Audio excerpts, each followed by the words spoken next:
Welcome, everybody, to Where the Elders Roamed, a podcast about amateur esports and what it's like being a player, a coach, an org owner, all sorts of things.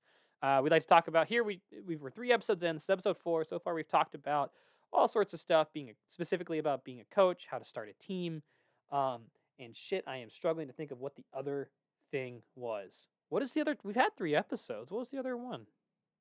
We talked about forming an organization, just like how to get started. We talked about coaching. Did we talk about? Wow. What was the middle episode? I'm struggling here. I want to pull up the YouTube channel. You guys can find us on YouTube, and hopefully, sometime in the near future, I can get the Spotify thing to work. I've got us on Acast, but I haven't figured out how to get that linked. It didn't like my RSS feed. But anyways, I am just stalling for Where the Elders Roamed YouTube channel. Go check it out. Give us some views. Roll the coach. How to start an amateur esports team and practice. We talked about practice. Practice. That was the one when I was in a Yes. Yeah, hotel. that's an important one. That was a Yeah. fun one, honestly, because we got to talk about scrims and then the nuance of practice, and that fed well into coaching and Yeah, and everything. I think it's an interesting thing that like I have seen from my experience talking about practice a little bit, that once you develop a framework of what you personally start to look for in terms of like how to identify strengths, weaknesses, and so on in your team, like it starts to hand out. And like I've gotten to a point because it just happened up this week with one of the teams that I'm subbing for, where like I was able to start kind of getting other people to think about things the way that I do by basically writing out like a middle school reading comprehension question. You just played some games. These are some things to think about. What about this, right? Like, worked? What didn't work, right? Man, there have Like been this times kind of where very like open-ended kind of stuff. But you've asked me questions like that. Like we'll have conversations in our DMs where we'll be like, "Hey, can I rant at you about something?" And the other person will be like, "Okay, yep, I'm prepared for this." And then we just send about 300 words or more, just bam, right there.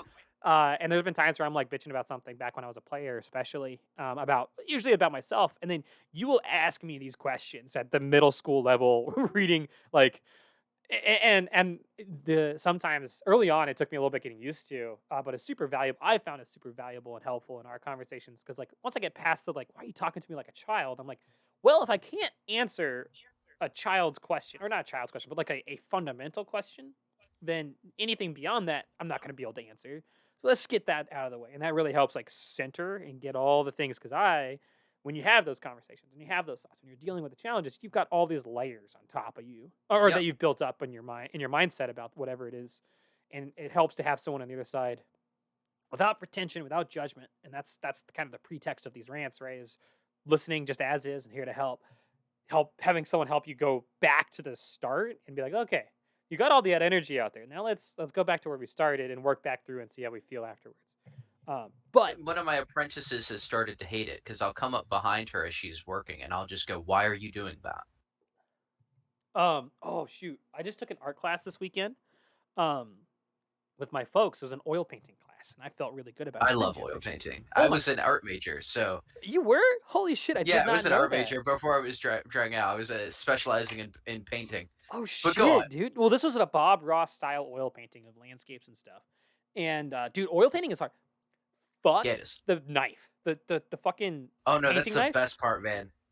I we were doing mountains and trees and water and the fucking getting. I got okay, so I cannot because you got to do like you get the little dollop along the edge of highlight. You got your mountain base and you get the highlight and you put the paint on there just parallel with the surface but not pressuring, and you do the like little whoop, little whip sound effect. Yep. I'm doing a hand motion here, but this is an primarily audio experience. So I'm sorry.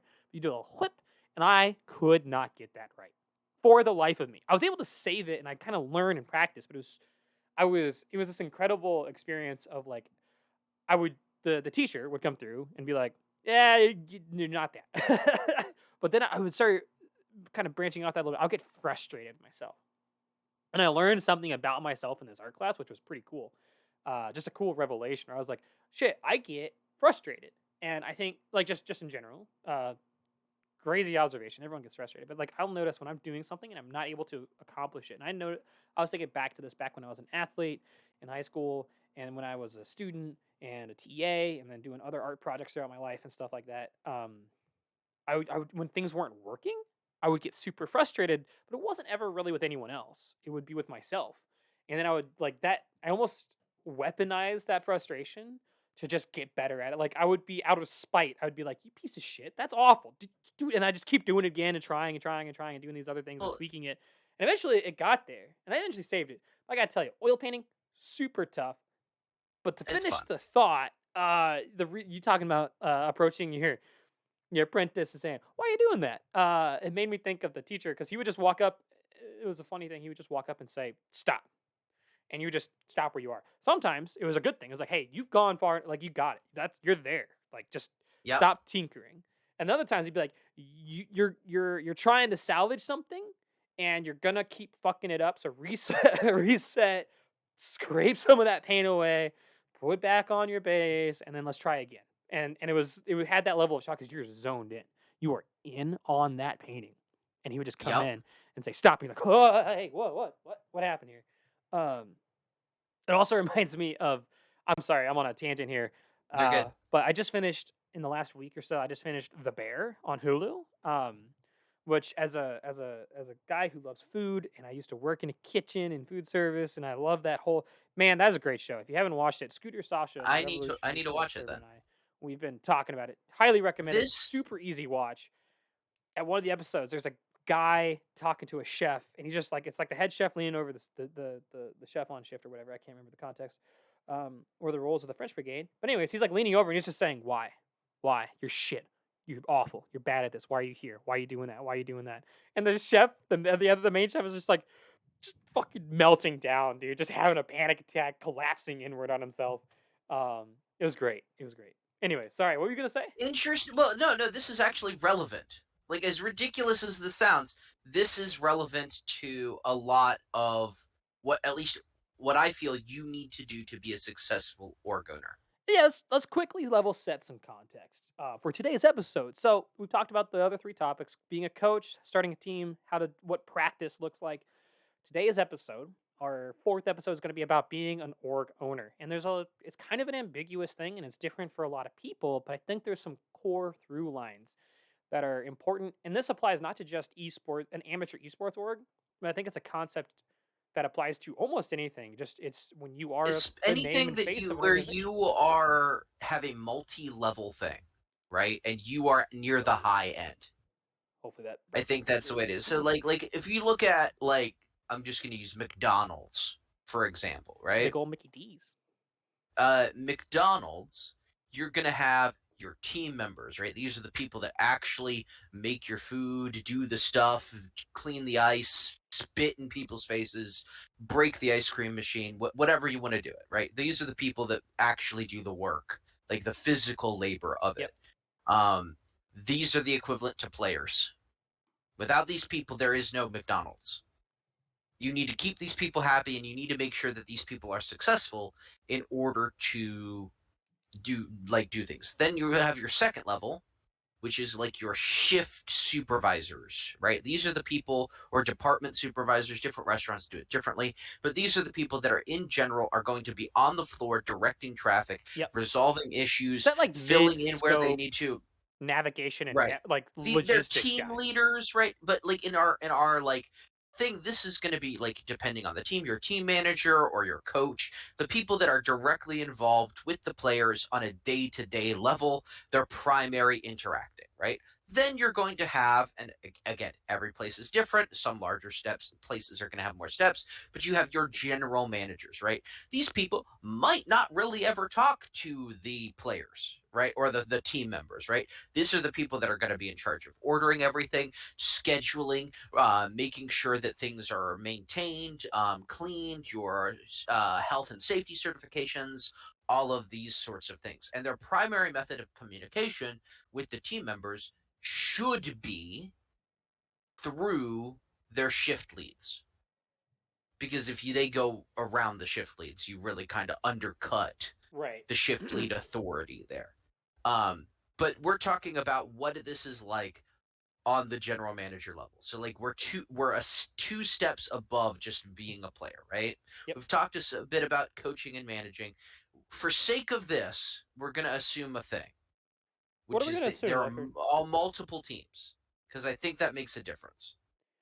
Okay, okay, I'm gonna take a quick note of that. Keep going. Okay. Multiple That was teams. all I had. Oh, okay, Multiple shit. Yeah, yeah. teams, All right. So because I I just think I would it's want to more delineate a lot of the between. things that I've learned and like the advice that I have to give, and a lot of like these things are way more applicable if there are multiple teams. Not to be rude or anything, but like if you only have one team, more things about like the practice episode or the coaches and managers episode are going to apply to you Yep. because you don't have multiple teams, you don't have multiple things to manage. I think that a lot of like the learning and things from this episode are way more applicable when you have multiple projects going on. 100% That's agree. I think, and it doesn't discount, and it doesn't mean that what we talk about here is as applicable. But I think when you have one team, you will get more value out of the discussion, the ideas, the learnings that we have from our experiences for the previous 3 episodes, and probably from the 2 that are coming up after this. But this, I definitely think the concept or the consequences. I'll say that the consequences of being an org owner, or organization owner, the figurehead, the guy who is the spearhead of it all, um, the ultimate point of accountability, applies when you have greater breadth of a more complex environment that you're dealing with. Comes with having yeah, more teams, more staff. For context, as an example of this whole structure of an org, I'll use Revolution Esports. Um, just to give people context for where we're at. We started out as our first split, summer 2020, single org team, or single team org, uh, 5 players, couple subs, coach, and then like the org owner and manager of the team was Doc, who was just on the team, um, which is kind of how single team startup orgs happen. We evolved into having 2 teams, 3 teams onward. We at one point, last summer fall of 2022, we had 6 teams, um, 2 plat, 2 gold, 2 silver. That was too much. Shit was a nightmare. Many of our teams didn't get the stuff that they needed, but we can talk about that as we get there. But the general so structure of Revolution Esports is you have your team, your players, team manager, and coach. And then above that, we have general staff. But most of the time, staff are just coach and admins. We have someone like Killa, who is not a team manager, not a coach, but he's around and helps out with moderation in the server. And, general is available as backup to help do management and admin stuff for teams. Then we have and he's been helping out with a lot of moderation. We did recently go through and reduce the number of staff that we have, which I felt really bad about because like we had Wisdom and we had Cole and a couple others, and they're all incredible people that have done incredible stuff for us, as an organization, and they mean a lot to me. It's just we spent one of our goals for this split was to just bring everything down in scope and be very focused, kind of, and we just had people that didn't have specific roles. Um, and we needed to eliminate that. Doesn't preclude anyone from being staff in the future. Blah blah blah. But then, so we got coach, manager, some general staff that are specific outside of those roles. That's the general structure, and then we have admins and then owner. We're big enough at the point where we're at where we consistently have 3 to 4 teams playing for us, that having that extra layer of admin and owner is valuable. But ostensibly, myself and my admins are kind of filling the same role with some nuance between me as owner and them as admins, which we can get to. And one of the so specifics when I want to talk about. Sorry, go ahead. Yeah, yeah. I was just gonna say the differences. So, like, when I was what I'll call an org owner, I was not actually the owner. I when I joined Feed the Dream as a player, I was just a player, and then very quickly I had like a I'll call it a talent. I feel it was more like a pathological need to be organized and communicate and make sure that everybody's on the same page. So it was very soon after that that just I became running the team, depending on who you ask. I that was nefarious. Other people, my point of view is it was just dumped in my lap. Sure. Regardless, after that point, I just started building teams. And it got to the point where, like in the Revolution model, I was like the primary admin, and then Tame was the like silent owner behind me. Since before me, it was just a single team org, and at one point, we did end up having 5 teams. So what's funny Um, is I thought for the longest time that you were the owner and founder before I was educated no, not at of all. FTD. People have had similar things about Mystic, where they had thought Mystic was the owner and the go to person with Rev, and that and she filled the same role that you did. She just didn't have the owner tag, the owner the accountability of being an owner, which I think is important. It Uh, makes a somewhat of a difference. yeah. But in terms of like the learnings and the advice, I think there is a lot. Like I know I've talked with you a lot because like I stopped really doing like team building activities in the middle of 2021. So I think you're starting to hit on something. I want to talk about high level and then low fidelity, high fidelity, high detail, low detail. Um, about the role of the owner, of the org owner. So at a broad conceptual elevator pitch level, I want to talk about what is an org owner, kind of the ethos and the really abstract Okay. stuff. And then after we get talk about that to a degree, I want to segue that into talking about specifics, day to day, team by Because I team kind think of that from both relationship. your experience and my experience, and like the kind of the tone of this podcast, there are some really hard lessons that you and I have both learned that we can try to prevent people from having to go through them. Yes. And it Um, starts from a broad the conceptual this level and then the building into very specifics. very broadest way that I can say this: you as the org owner, everything is your fault. You are responsible for everything. And that can vary, right? Mhm. Like especially if your org is newer, right? That might involve literally recruiting. It might involve having to find staff. It might involve literally putting every single person in place in whatever issue you have, right? But on the very, very broad end, you are there to make things smooth. Yep. Yep. So I wanna take that word you used, responsible. And I wanna do some definitions here. So in my mind, Okay. there are responsibilities. And we talked about this with coach and manager, right? There are responsibilities that every team at that level needs covered. It doesn't really matter who does it. It's just responsibilities, actions, activities, and just general ownership of an action. Someone needs to be the responsible one to do that. Do the dishes, do the chores, do scouting, do this, do that, right? Yep. On the flip side, more abstract is accountability. And I think Yep. that is the difference between responsibility and accountability. And I'll get to what I mean by accountability is the difference between an org owner and anyone else in the organization. The org Yes. owner, by taking on that title, the you are the person that is accountable for everything, even if it is not your fault, even if it is not if someone Oh does no, it something is your fault. positive or No, negative. no, no, Let me no, no, no, no. Stop that. Stop Okay, that. okay, okay, okay. I'm Fault is gonna the wrong argue this use. already. By virtue of you owning the thing, Everything everything is your fault. right. So it all boils down to you. You are the ultimate arbiter of decisions. If you are passing along the responsi- if you are passing along the responsibility to do something to someone else, you made that choice for them to do it. And if they fuck it up, that is your fault. That boils down. You are the common denominator of everything. And that's the contract that you agree to when you take on the role of org owner. And that is super important. And it's something I've had to learn in the hard way in some situations where there's been a coach and players that have gone rampant on a team and have made it a bad experience for everybody. And I didn't take ownership or accountability for that. And that just led to a bad image for our organization. That led to a hardship for our players and people leaving the team and things like that. And I had to sit down and just take a hard line and say, no, you're out of here. I made the decision to bring you in and give you these responsibilities. You fucked up. That's my fault. This is how you operate, but it's my fault giving you that responsibility. You no longer have those responsibilities. You're out.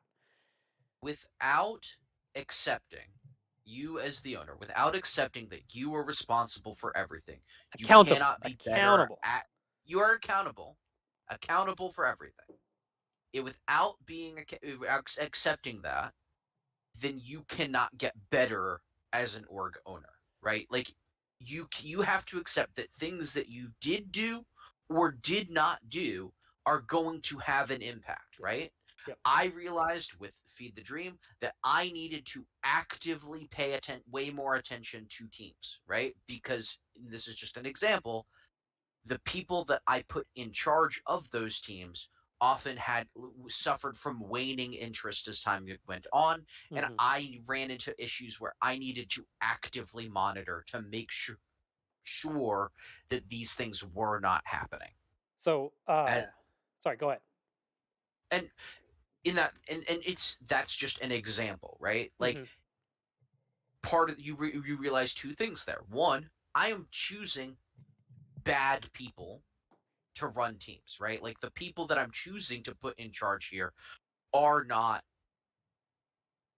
doing what I would desire of them, And right? So it's that's why I need to do this. So it's like on the one hand, there's something that I individually can do to make it better, right? Which is I can pay more attention. But two, it also is I am realizing I am making bad choices to begin with. it's and one of the things that's tough is like you don't there's a logic to be said, or to there's a path, a logic, a reasoning to follow. That's like they if a if I'm the org owner and my coach on one team, so the worst experience I had was our very first platinum team.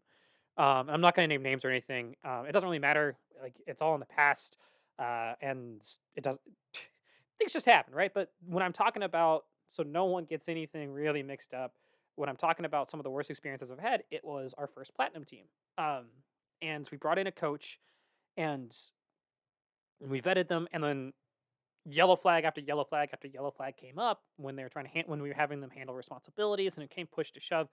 But all along the way, I was like, "Motherfucker, this is ridiculous. This is so like it's one thing after another. Petty, small, grand, dramatic, big. It's the whole spectrum of consequences." And I was wanting to put that responsibility, the ownership of that responsibility. I didn't want to own it. I was like, they're doing this. This is their team. I guess that's what's going to happen. Um, and there is a line of logic to be able to say that like, okay, that coach is making that decision. That's what they're doing. That's on them. And how could anyone like not necessarily how could, but like if anyone was to look at the facts of the matter, they made that decision. They're doing that. But like what we're talking about with accountability is that things have a common denominator, right? Um, this isn't truly an anarchic, non-archic like environment usually, right? Because otherwise there wouldn't be org owners. There'd just be a loose association of teams that happen to use the same branding. Um, if you're designating someone to be in that And position, but you're as not of taking accountability for their actions, then then you're not really an org owner. It's kind of like b- they because what's the difference between them just starting their own team somewhere else? exactly. And like I guess to me that's fine if you're going to follow, and this is one of those things where it's like it's my mindset versus other people's mindsets. Yep. When we talked about starting a team, we talked about how like there's different orgs that have different mindsets. um BDE or CBDE or CBD, cannabis, LMNOG, yeah, whatever they're yeah, that called, one, right? yeah. They have a philosophy. TD Syndicate has a philosophy. GSG, FTD, Revolution, all these orgs have different philosophies with overlap and nuance to each of them about how they build and run teams. And the same thing applies to org owners, right? Where like there's nothing terribly wrong. And this is kind of the thesis of all this. This is like we're not telling you this is not a self-help podcast or anything like that. We're telling you what we learned and what we think is effective. It doesn't mean that it's always going to be effective, and it doesn't really mean that you have to follow this. But I would just hazard to keep your pathos or your ethos rather of your whole system, however you're doing things, consistent. Now, if you're an org owner, quote unquote, and you define that role as more of a networking kind of person where you say, "Oh, hey, if you're coming in like coach wants to coach a team, well, I can connect you with players and you guys can run off with that." That's if that's your definition of org owner, great, but there's going to be consequences for that, and you have to recognize that your definition is going to be different than others. For me, my definition of org owner is by accountability. I wouldn't call what I just described someone who's accountable for the actions of someone else, and then I don't think they could call themselves an org owner.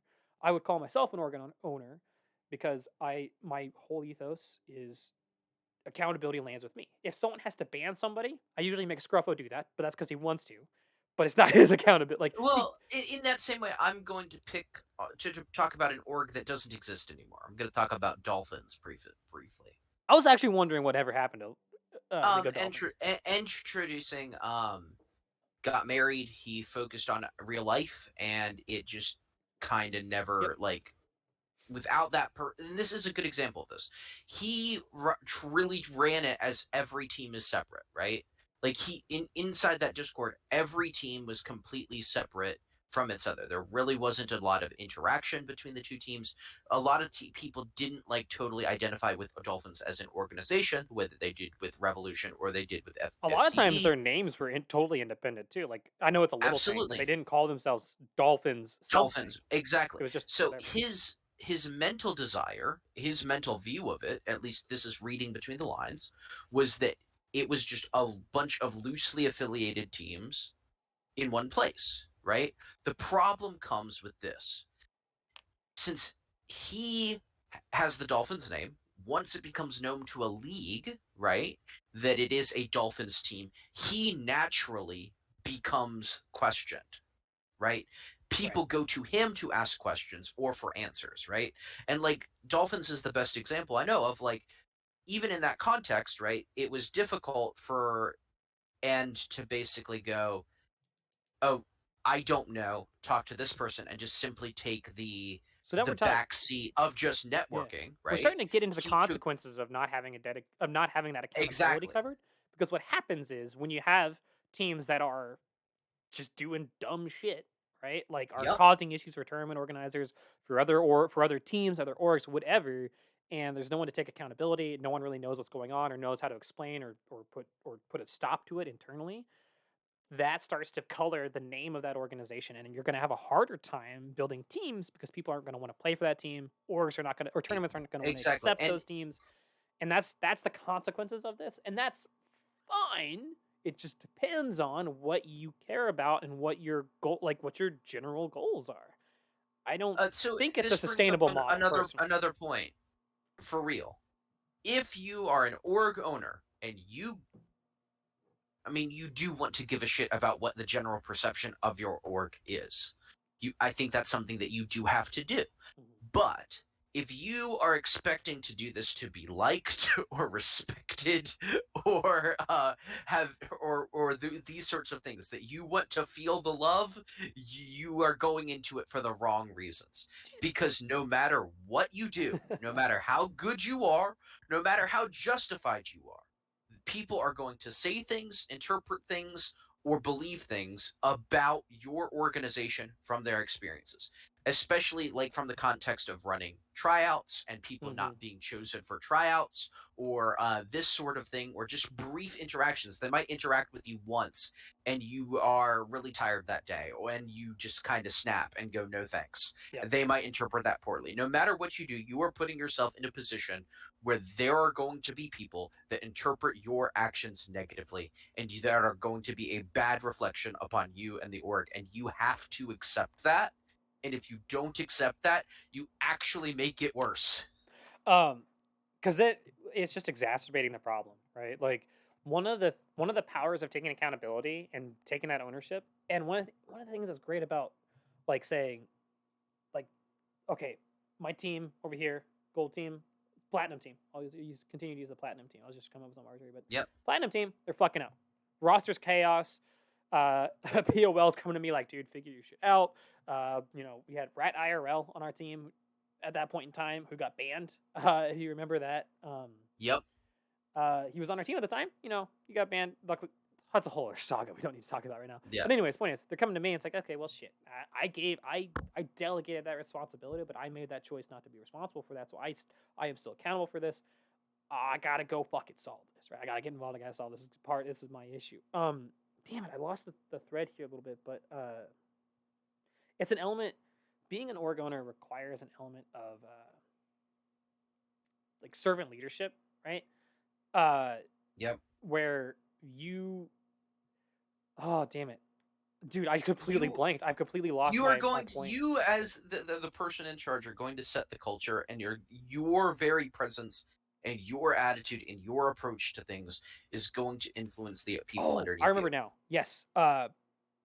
you set the pace, and when you are able to take accountability, putting your ego aside, right? If you're able to say, like, you don't have to say that's on me, I fucked up, but you have to, through your actions and and discretion, actively solve issues that ultimately fall down onto you. And by doing that, and by accepting the accountability, verbally or just through your actions, what you do is you get past all the bullshit. You get past Mhm. all the minutia and the egoism of, like, is this your fault? Is this their fault? It doesn't matter. It's all your fault, and you can put that whole politicking aside and just solve the problem at hand. This That's Oh, go on. critical to being an org owner. Is you can't have any sort. I think it's really important as an org owner, and to someone who's trying to run anything, whether it's a restaurant or a store or a company or just an amateur esports team, you don't really need to. You should not give a shit about how people, to your point, perceive you, or you have to have an ego, but you can't have any be self conscious about your ego or try to defend your ego. Don't, This is because you have to something that just is solve things really, really practically. That's hard all your goal for is. younger people, and in both in terms of like leadership, but also in age to understand. No matter what, and this is the harsh, honest truth. And there are people here that might be listening that might disagree. I have gotten into arguments with people that have already been mentioned in this podcast about this. Um, If you disagree by with the us, ver- make a show and talk about it. Like, we're using by our the platform to talk about our virtue stuff. It's not the we're not trying to piss virtue anyone off. Just of wanna. being in charge, other people will assume you are accountable.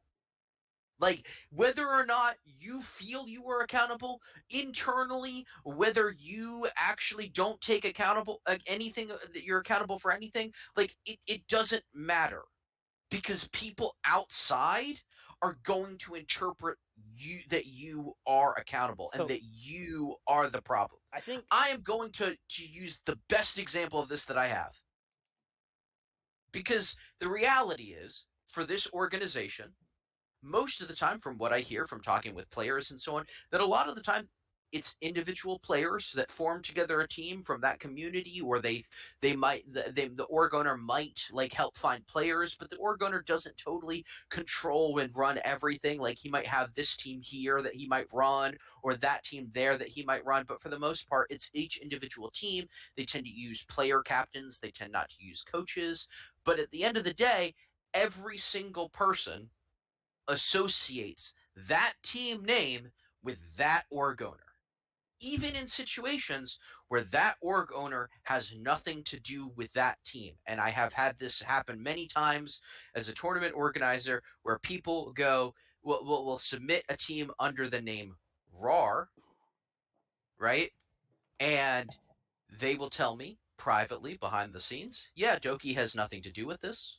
uh Doki is like letting me do whatever he wants. He's like supporting me and he's helping me find players, but he doesn't have control. This is my team. Outwardly, in the actual community, it's a whether Doki or team. not it's a Doki team. Yeah. Like, by default, it is a Doki team. There are certain connotations, there are certain assumptions about that team, about the way that it is run, about the behavior of the players, about the level of organization that is going to happen as a result of the fact that they are using the RAR name. You know what's And that's the interesting? best example I can have of this. I wanna be a little selfish in this conversation for a second and think about, what do people think about when they think of rev teams? Because I know Bunch of fucking elo sitters. bunch of well, I don't we don't elo sit. God damn it. Uh, that is actually a point of not contention necessarily. So I want to talk about elo sitting for a second, then I want to get back to the other thing. I advocate every time, and me and Scruffo and Mystic and Shang and Wingman and all of our staff and coaches berate our players if they're ever even considering, like, hey, I'm gonna not play my main role, or I'm gonna, like, slow down on my solo queue games because I'm climbing up. And it's like, climb, we will get you a team. You are going to play competitive no matter what. You are going to climb. We Above everything, we do not care about winning. We do not, well, we do care about winning, but the outcome of a winning team is less important than competitive integrity and sportsmanship. So I want to get that out of the way. That is our ethos above everything else. And in your defense, every Revolution team that I have been a part of or I have been involved in, you have staff and people actively coaching and trying to get people to do the things of play more solo queue, play fewer champions, all things that generally fly in the face of stereotypical elo sitting Yeah. behaviors. Um, but my point more of this is that like that's how easy it is to have a narrative start, right? Like this was what I'm trying to do math in my brain. Summer 2021, Revolution's second split. This was when Wisdom Third was split. on the team. Third split was Wisdom was on the team. Um, Oh yeah, dude was rocking the it, and then entire he hit a yeah, wall. he absolutely hit a wall. But the narrative about that split, about that time, It's with uprising. Dan and Wisdom, and I can't remember who the Oh, mid laner we had a was. It had relatively veteran team that yeah, had been I together for don't a year. remember right, and I don't remember exactly, but the That was narrative coached by in the Potter. community. It was Wisdom, Yeah, that Lynx, exactly team. Dan, and a couple others. Oh, I can't remember the specifics, but yeah, that was Revolution Uprising, and it was a team full of veterans that were high silver, and all of them eventually, except for Dan, I think, hit low gold and mid gold, Yep. and like broke through that wall. But during that season, they absolutely hit a wall. And I was in ZGG as a tournament organizer at that time, and god damn it, every single week, almost every single day, I had complaints about how little solo queue these people Yeah, were playing and how bad in the elo sitters were and all of this. And and that's how easy yeah, the narrative can just turn and about a particular place. sitting in as an org owner, I don't know if I did the best job as an org owner in that situation, but one thing in that given that scenario, right? I am an org owner, I have my admins, I have my staff and all that other stuff. It is not my job to go down to the bottom level immediately, but to work through our process, right? And communicate to my staff and say, "Hey guys, are we playing or are we maintaining our competitive integrity? And if not, we need to advocate and make sure incentivize our players to play more solo queue, right? To try to get that message across. And sometimes it's an amateur environment. You have to recognize that like people have lives, right? Dan has been a teacher for years, and cyclically, he is insanely busy and emotionally distraught because being a teacher to high schoolers is pretty rough, man. It's pretty rough. So Absolutely. like And he's not going to and always play up to the number of solo queue games, and this what you have to do actually as an org owner is you have to accept that, you have to support that, and you have to know that you and your team are doing everything to code and playing as sportsmen and maintaining integrity. And I never go out into the team channels or into tournament channels or anything like that and be like, Rev's not an elo sitter, this, that. I don't argue with them. If people want to complain about Rev or whatever, fine, complain about Rev. I know, and I do everything I can, and I trust all of my staff, and I'm explicit and clear, and it's all in fucking writing on our team board in our Discord. None of this bullshit. Competitive integrity above all else. And if anyone's gonna fire shots at us, whatever, that's their deal. And that's also, I think, and super they're important they're as gonna an fire owner. shots if you're winning. Like if you're Yeah, winning, I don't care who you are, your teams are winning, people are gonna fire shots. But that actually brings me up to a good point. Really, really easy trap to get into. Scenario, right? You've got this team. People got lives. They're not playing a lot of solo queue for whatever reason. You're getting blasted in the tournament chats about it, right? What do? You don't go direct to the players. You no, go to the people that are in charge and you check with them. One of the most common, easy pitfalls that you can get into as an org owner is going around your staff, you whether put those for people in time, place. You you gave put them those that in there. responsibility, and now you're undermining it. If you do it once, like legitimately, if you do it once, you are undermining them because like then people are going to start to go around them and come to you.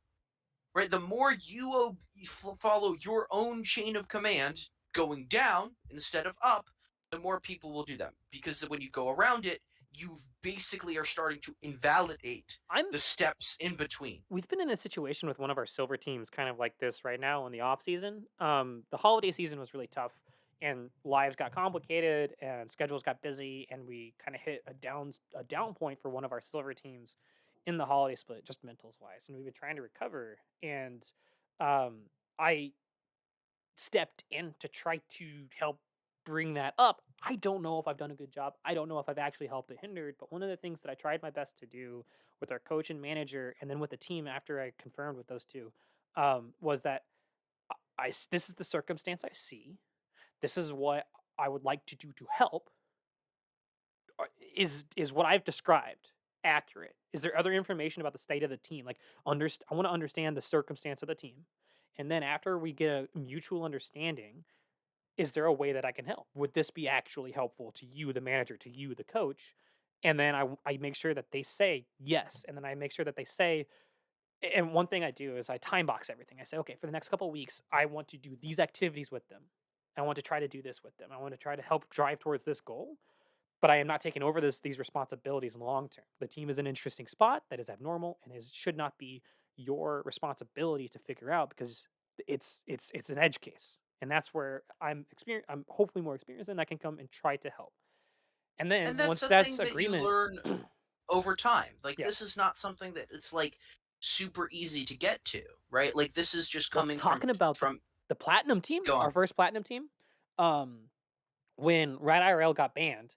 Also, guys at BOL, I love you guys, and in the NA amateur board and all that stuff. You guys are, for the most part, everyone's great. I don't have any hard feelings about anything towards anybody, except that you banned and made your announcement at 2 a.m. Central Time in the United States. And I get that we're all gamers, we play at gamer hours, but like, you told me days ahead of time, and maybe this is not something, but I was given some warning days ahead of time that this decision was coming down the pipeline. Things were just getting in order, and they were going to drop the bomb in the next couple of days.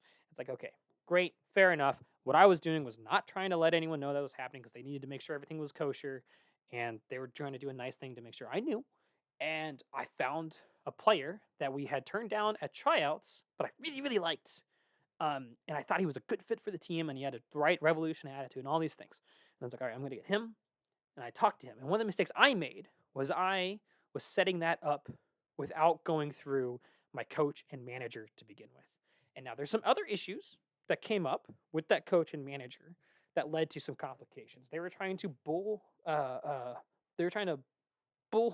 don't know what the right term is. They were trying to plow through with a certain player that they wanted on the team for any position. It was a weird situation. It was a friend of the coach. No one knew him.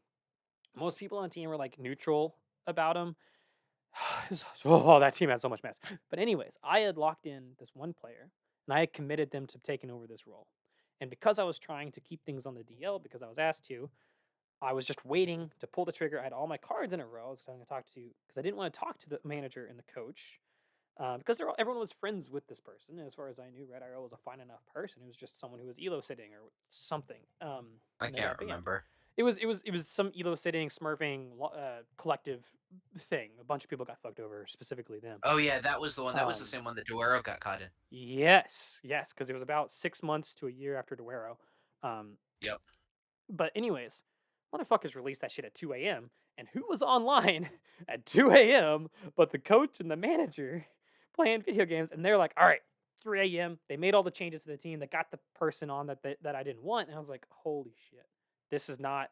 I wake up at 7 a.m. my time. I'm like reading the chat logs, and everything is just on fire. And like this is not what I wanted to have happen. And the learning for me was, because then I also tried to navigate some shit with the coach, and the coach was being really passive aggressive and was just not respecting my requests, and I wasn't being as firm on it, to the point where I got rid of the coach. The coach was not listening to me and not respecting what I, as the owner, was asking. And I don't like to pull the "I'm the owner, so do it" card, because that's not fair 99% of the time.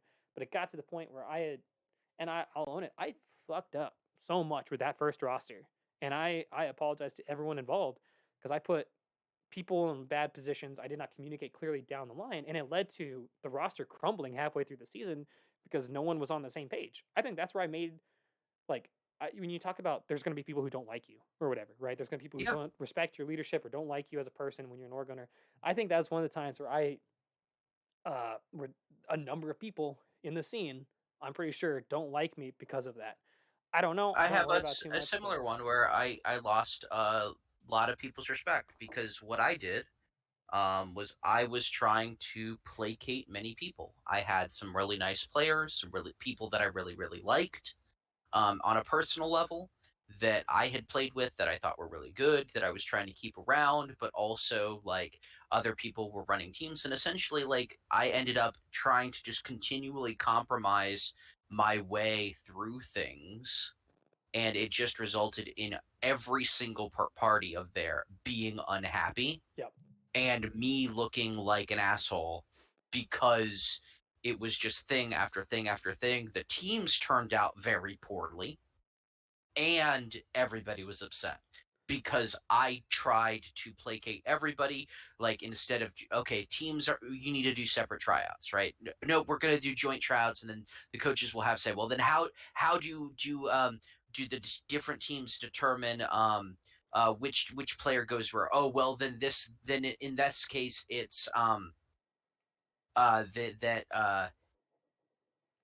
that the player will get to Hmm. choose, and all of this uncertainty and all of this You compromise gotta just keep ended up your with decisions basically simple. core players from both teams ended up leaving and going elsewhere, and we're still also at this point committed, and we have staff in place for two teams, so it just ended up this gigantic kind of thing, and that was one of the moments where I was like, I don't necessarily want to do this anymore. I'm too hands on. I'm too involved, Yep. and this is just getting And a too question I stressful think for me. as an org owner or someone at that upper level, you have to ask yourself is like, look at your patterns. If you're running into issues, look at the patterns of your behavior because right, it's important to introspect before you before you Well, examine this extrinsic this is a factors, and look at your patterns and look at what works for you. Is being a manager or networker or owner that has to handle the and be accountable for all this spread of responsibilities, whether it's directly or indirectly, um, and if you struggle with that, and if you struggle with not getting hands on and not going right down to the ground level all the time,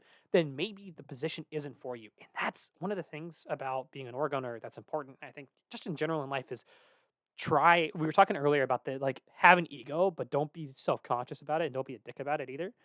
You have to be able to let go of the moralisms and the egoisms and like be okay with the fact that you're maybe not the best equipped for something. That is not a failing, that is not a good thing, a bad thing, it's nothing. It just is, and it changes with time. And sometimes, like that situation with our first platinum team, I realized, and that and our subsequent one of our subsequent gold teams right after that had similar issues. And I started to realize I am not the best equipped for helping manage specific teams from start to finish at that level. I should not be. I'm not equipped for that. And it was a combination of things. At that phase in my life, everything outside my real life and my relationships and work was under a lot of stress. I was unhealthy, all those things, and that all compiled, and I was ineffective in the way I was acting as an org owner, and I needed to back away from that and start to delegate more, and then kind of follow a bit more of a looser structure and reduce my direct responsibilities and help foster and encourage others to take on responsibilities within the org. And that's ultimately worked out relatively well. There are people that are better, and this is where you have to take away you have to recognize where your ego should end and start. There are people and in my org that are way better at doing org things than I am, and that's great. I like that was kind of my issue, right? I've realized since then that if I get back into like the org side of things, I'm going to be much happier, much more enjoyable, and much more effective as like a team manager level or as mhm, a coach than I am as an org owner. I don't do well being that hands off. I need to be very hands on for my own things. And that's where my strengths are, right? I'm good at paying attention to things. I'm good at identifying patterns. I'm good at knowing all of this stuff. And when I have too many teams, when I have too much stuff going on, I'm paying attention to too much and I'm getting too invested in too many things. And I end up burning myself out and just getting very frustrated. I know for myself that like Mystic is incredible at running scrims, organizing scrims, keeping that process running. She's also very good at helping navigate the squishy people stuff, and getting like a feel for where things are at. Like she's like a weather vane. She's able to know. She's able to check in on where teams are going and help us preempt a lot of those issues. Scruffo is my bad guy. He's my bad guy. Right. If he's able to help navigate some of the very difficult conversations because of who he is. Like, and then I've got team managers like Polston, Mikish, Wingman that are all really good at a lot of the administrative stuff and building those personal relationships with the players and kind of keeping all that rolling. That I it doesn't matter, right? The point is that you put people in good positions, and that's one of the if we're talking about we talk about the high level with the org owner, and it's about accountability. It's about um, you are accountable for everything. Every responsibility from the top to the bottom that is taken and acted on, you are accountable for its success. And the repercussions of all the actions of everyone in your org reflects back on you. Now, you might not own directly all those responsibilities, but you are accountable for all of them. You made the choice for those responsibilities, right, to be delegated to others. Now, talking about specifics, let's run through maybe some quick things about what are maybe some learnings that we've had, specific kind of low level, high detail stuff that might be helpful for people. And I think Okay, I got put one. egoism aside, put the right people in the right place, Yep. and set up. One of the things that we do is every single split, we have a pattern. At the end of every split, at the start of every split, we say we have one goal systematically that one thing we're trying to experiment with. It has been team management, it has been coaching, it has been players, whatever, right? And then at the end of it, we stop. We say, what did we learn? What do we do different? And every single split, it's a set up a cycle of how you can condense staff, players, teams, have a reset point. If you can do that and set that and be consistent about it, it makes conversations and process so much easier, especially when you're committed to like a rough team or a rough coach or something that's just not quite gelling that doesn't make sense to get rid of right away. Set a cycle for yourself to be able to have those hard conversations and not make it personal. Does that That make makes sense? perfect sense. It Okay. does. It makes perfect sense. Well, that was going to be one of the things that I had, like in a very specific end. One of the best things that you can do is at the end of this split, evaluate what worked and what didn't work. Right? Like And keep it try to simple. figure out. Be It specific doesn't and be measurable. specific. Yes. You can't be abstract with this because what you're looking for and trying to do is what behaviors, what things you need to do differently or keep doing. As an org owner, you are not worried. Like one of the things that I don't care about. I don't care if my players are like I don't care about player stats. I don't care about like specifics or really anything like that. What I care about is system and process. My what I am concerned about is did our teams um keep the same core players from start to finish? Did they have regular practices? Did we have the same coach, same manager? What was our how stable were we from a personnel and process perspective? When we were unstable, what happened? What did we do about it? What was the consequences of our actions to resolve that instability? And take that information and try to adapt in specific individual ways. One of the most important things to do, I think, is to not change everything. Change one thing at a Yep. time. One thing. Each split, change one or two things. This split, we bottlenecked one of the things we haven't done. When I talked about having 6 teams, last summer we had 6 teams, 2 platinum, 2 gold, 2 silver. And I tell you what, that was not great for our staff at all. And several of our teams, especially some of our gold teams, did not have a great time because we just couldn't give any of them the resources from coach to management to anything like that consistently. And what we realized is the bottleneck for a quality experience for our teams, and this is where you as an org owner are operating at. This is the type of discussions you're having. You do not care about did a player go from silver 4 to silver 1. That's the coach's responsibility. That's the player's Yep. responsibility. Your responsibility is did the team stick together? Did everyone at the end of the day have a valuable competitive experience regardless of the outcome? Did you have to change out coaches all the time? Did you have to result like all these things? So what we did going into the current split is we said we are going to grab our managers first and then coaches second, and then we're going to have tryouts. And that was our limiter. We had to make sure we had a valuable, effective coach and a effective, dedicated manager for every single team. And it was a one-to-one relationship. One manager, one team, one coach, one team. No double dipping. Once we had that set, we had tryouts. And then when we were looking at tryouts, we were like, damn, we have enough here to make more teams. And we had to stop ourselves. We're like, do we have managers? Do we have coaches? The hardest fucking thing to find in the amateur scene is a good coach. It was the Yes. hardest thing. But the point is that we inspected, we adapted because the last summer going into it, we were like, how can we make how can we do coaching right in the scene? And we figured out how we could do it right and how we could do it wrong. We had our silver team that you were on, Yep. Anarchy. That was the best. We had an incredible coach, incredible team manager, and everything worked. And that was like we were as staff. We were like, that's how we're going to operate. That's what we need. That's what we need to do. Is what we did there and how the pieces were And set then up and all that stuff. what you've done is you've gone, okay, so that worked really well. What distinct steps that we can do, or what traits can we look at Hmm. to try to be able to replicate that? That is one of the things specifically that you can think of as your responsibility as an org owner long term. Your primary job, if you want a specific job, because a lot of what you're doing day to day is putting out fires and solving problems, Yep. is how do we make things replicable? Yeah. because That is it. We're in because a sentence. That is it. there are longtime orgs out there whose results are all over the place, right? Because, and I'm going to be frank about it, they've been running teams for longer than I've been in the scene, for example, in some of these cases. But their results are so wildly inconsistent, split after split after split, because there isn't a level of introspection about what worked or what didn't work. They didn't identify things in game. They didn't necessarily identify things in terms of the players they picked up or the staff that they picked up. And so it ends up basically being a roll of the dice Yep. based on the players that Yep. they happen to choose time after time. Okay, I got one though. Yeah. Really, really super common pitfall that I've seen every single org do. You start out, you've got like one team.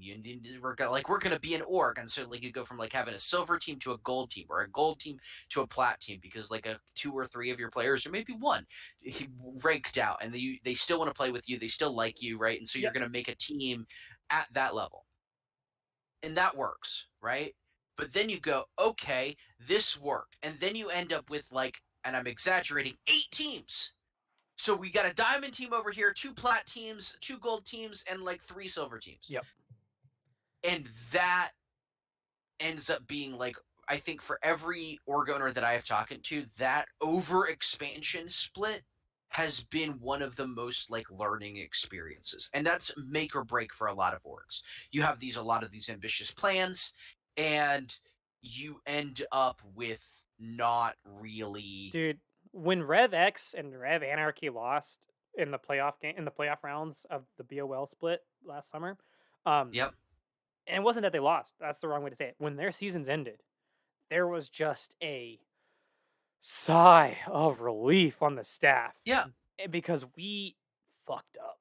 Like, and we were doing everything we can to try to make sure everyone was having as effective of a season, as a quality of a season as we could, and we were failing on many fronts. And we just said, you know what? We're gonna celebrate this season. We're gonna ask for feedback, and we got some feedback that just broke our hearts. But at the same time, we sat there and said, we knew this was coming. We already knew because we were honest with ourselves. We took our ego out of it. We didn't blame anyone but ourselves. We all took accountability on ourselves. We knew this was coming, and we're gonna take a month off. We're gonna do nothing, absolutely Yep. nothing for a month. And then we came back and we said, all right, we got all this feedback. We're gonna do better. We're gonna when and we're doing it. We're doing the best we can. Because we The, overgrew, and it was make or break, right? Like we could have very easily just collapsed as an org and just been done. That would yep. have been it. That actually brings me up to another very high specific thing that you can look at. If you're confused, right, about what we're talking about, because there's been a lot of like abstract, examine yourself, figure out what you did well, figure out what you did poorly. Try to improve on what on these things. What did you do specifically that can be improved on? No, one of the things that legitimately you can look at, and I think is super important, and you can figure out, and I think everybody has a different experience with this, is when do you start building teams, right? Like that's one very specific thing Okay, expand on that that. you can figure out. So, an example, right? And this time around, right, has been really weird.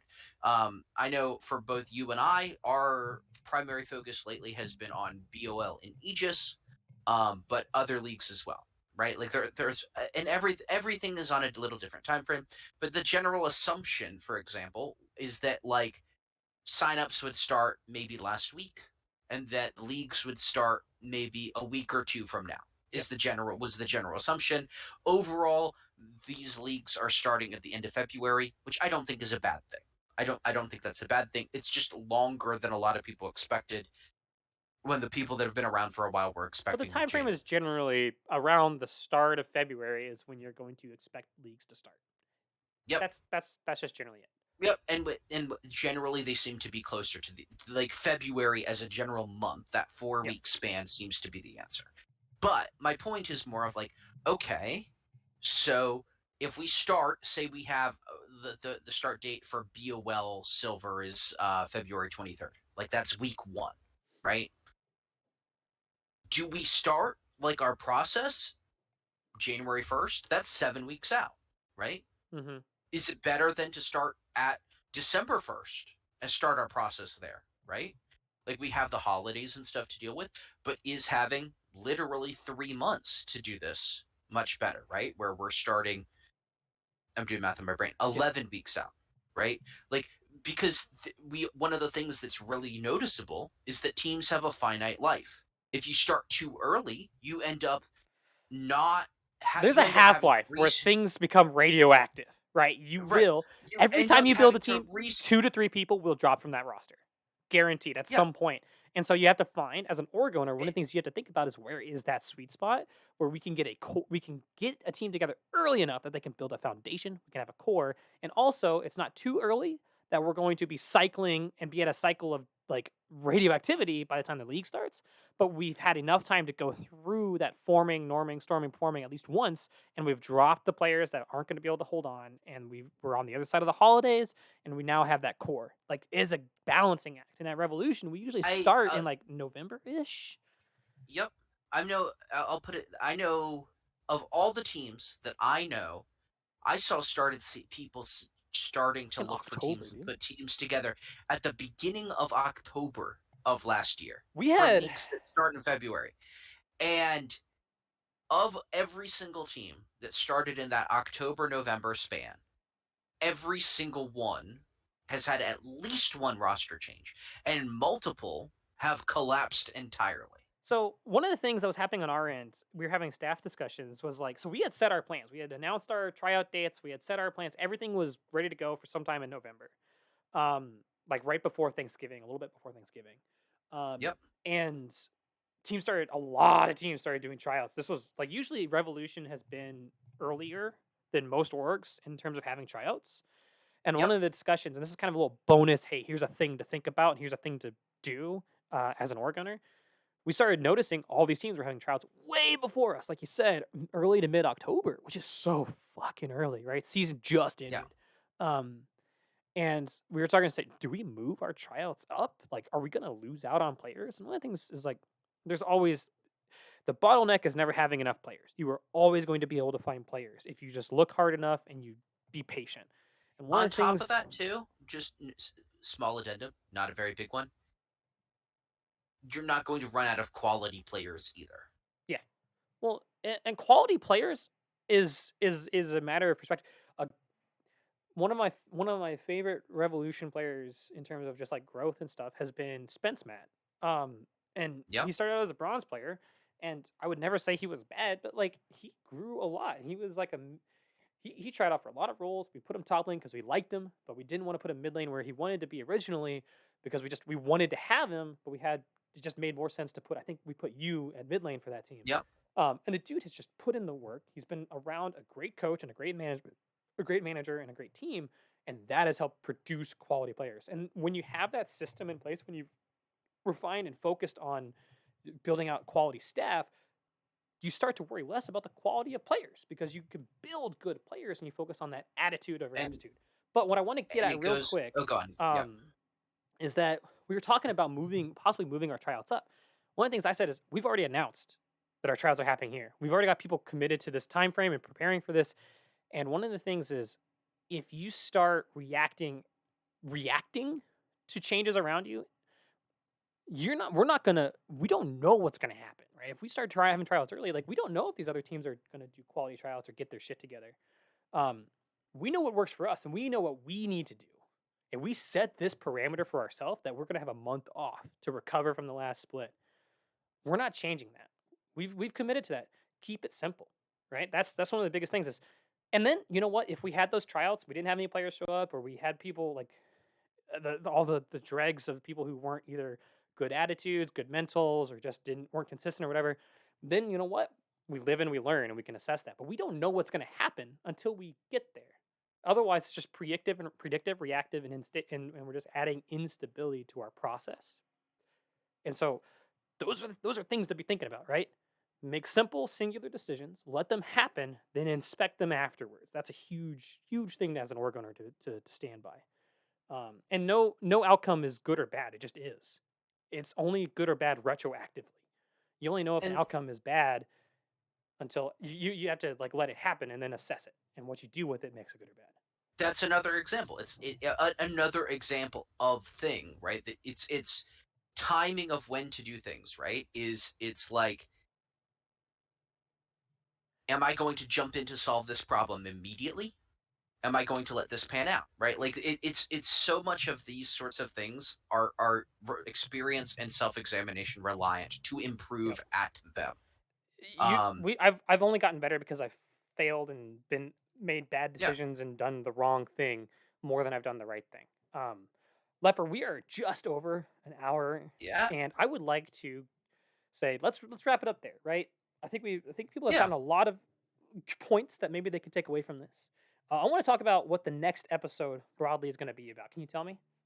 The next episode we're going to talk about, and I think it's one of the most useful episodes in general here, is going to be about players. Like not so much as a like how to find players or that, but no, like from the player perspective, what is your job? What is your responsibility? What Exactly. makes a good player? What makes a bad player? And why is Leper Koopa a toxic Oh, personality? so toxic, toxic Koopa all day, baby. Absolutely. Um, No, no, legitimately. No, no, no, no, no. Stop this. No, I have, and this is not trying to like defend myself or anything, right? We've talked about these themes a lot throughout the year. I have in this off season joined two teams, one for the BOL scouting grounds, one for at the time it was BOL. I think they're going into Aegis now. I joined Iconic as starting roles, starting mid, right? And I have left them both. I left them both rather abruptly, one out of anger, one out of just introspection about what I needed personally, right? And in both cases, there were a lot of issues that I was having with me having toxic expectations of my teammates, right? Like, not that my teammates were doing anything wrong, my interpretation and reaction to them was not okay. But the point that I'm getting at is I felt very justified and reasonable, and that I went about leaving in a very, very good way in one of these situations.